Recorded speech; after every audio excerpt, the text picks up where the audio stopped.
All right, this is my 5th time recording this video, so boys and girls, I apologize if I skip some stuff, but I've taught this lesson 5 times, and the video keeps deleting. Quick rundown. This is a continuation of MathChat number 8. If you haven't done MathChat number 8, go check it out. If you're following along with Zern, which hopefully you are, this is lesson 7 on Zern for module 5. We're working with volume, working with word problems. I have continued the I can statement and success criteria from the last video because it's the same lesson, just a lot of stuff, so I had to make 2 videos for it. Quick bit of information. We have word problems dealing with volume. And today we are solving word problems involving the volume of rectangular prisms with whole number side lengths. You're successful when you can identify, it's not 3, just different dimensions that all have the same volume. So you're looking for different types of length and width and height that all come up to the same volume. I did an example for you here, took a picture of my work, uploaded it. You do not have to do this, but see this little sentence that I wrote right here explaining my thinking? You are going to have to do that. I do want you to type out your thinking when it comes to your problems down here that you're going to be solving on your own. All right, I'm going to kind of speed this up because like I said, I've recorded this lesson 5 times now. So I'm trying to get it done before my battery dies on my laptop. Okay, here we go. Jeffrey wants to make one planter that extends from the ground to just below his back window. The window starts 3 feet off the ground. If he wants the planter to hold 36 cubic feet of soil, name one way he could build the planter so it is not taller than 3 feet. Explain how you know. Well, I know that my height's going to be 3 because it cannot be higher than 3 feet, and the overall volume is going to be 36. So I have 2 formulas that I have typed up right here, area and volume. I'm now going to fill in a volume formula with what I know about this planter already. I know the volume is 36 cubic feet. I do not know the length. I do not know the width, but I do know that the height is 3 feet. I want to find out what the length and width is, and if you notice, just the length and the width is the exact same as the area. So in other terms, I need to find out what the area is of the planter. To find out what that area is, to get rid of this 3, I have to do the opposite of what the 3 is doing to that length and that width. And right now that length and that width is being multiplied by 3. The opposite of multiplication is division. So I'm going to divide 3 from this side of my equation. And if I just divide it from this side of my equation, I've also got to divide it from this side of my equation because it's got to be equal on both sides. So essentially what I'm doing is I'm dividing 36 by 3 to get the length and width by itself. So if I come down here, that means I'm going to have 36, and I'm going to do divide sign, divided by 3. I know that 36 divided by 3 is 12. So that means that the length times the width is 12. So the area is 12 feet squared. So I'm going to do 12 equals length times width. Now, it says here to name just one way that he could build the planter, because technically we know that there's 2 multiplication facts that go into being 12. I have 3 and 4. I have 12 equals 3 times 4. I also have 12 equals 6 times 2. I didn't say I need to find 2 different ways. It says just one way. I'm going to stick with 3 times 4. So that tells me my length is 3 and my width is 4. Or my, we know with our association properties that my length could be 4, my width could be 3. But I'm going to double check that 3 times 4 times 3 is going to get me 36 cubic feet, my overall volume of my planter. So I'm going to go down here and I'm going to say 3 times 3 times 4. Well, I know that 3 times 3 is 9 and 9 times 4 is 36. So yes, that answer does work out. So I know that if I have a volume of 36 cubic feet, I have a height of 3.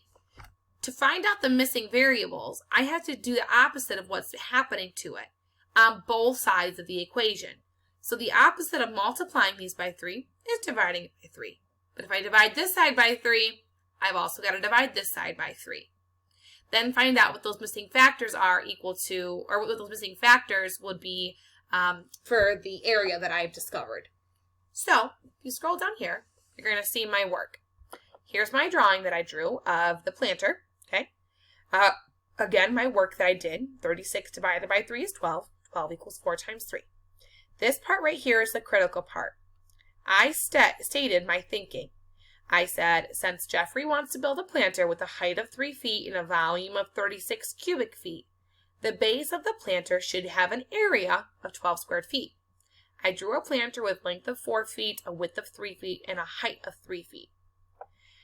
I am not asking you guys to draw pictures and upload them, but I am going to ask you to at least write a sentence or two on your thinking. So I can see how you're processing this information. I am not sitting next to you helping you right now. I don't have my spelling markers. We don't have math notes. We're learning in a different context right now, in a context we weren't necessarily prepared for.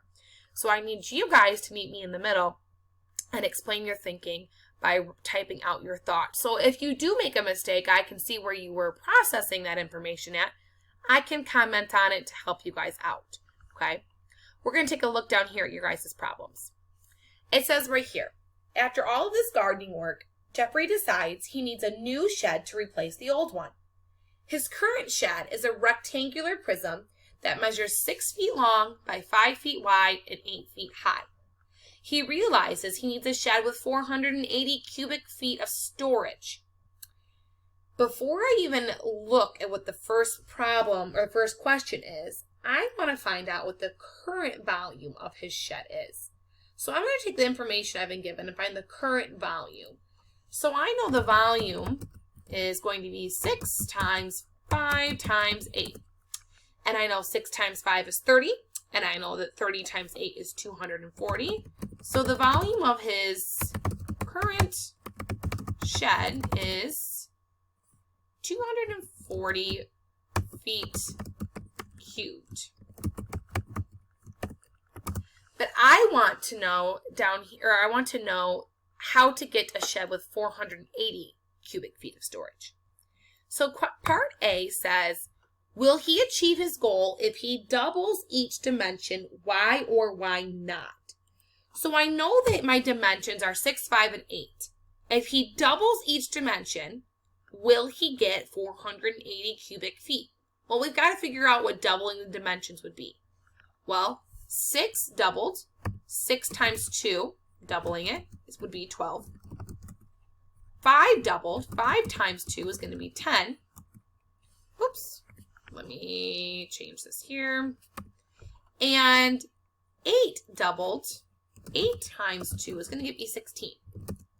So if I have 12 times 10 times 16, am I going to get that volume of 480 cubic feet that he wants?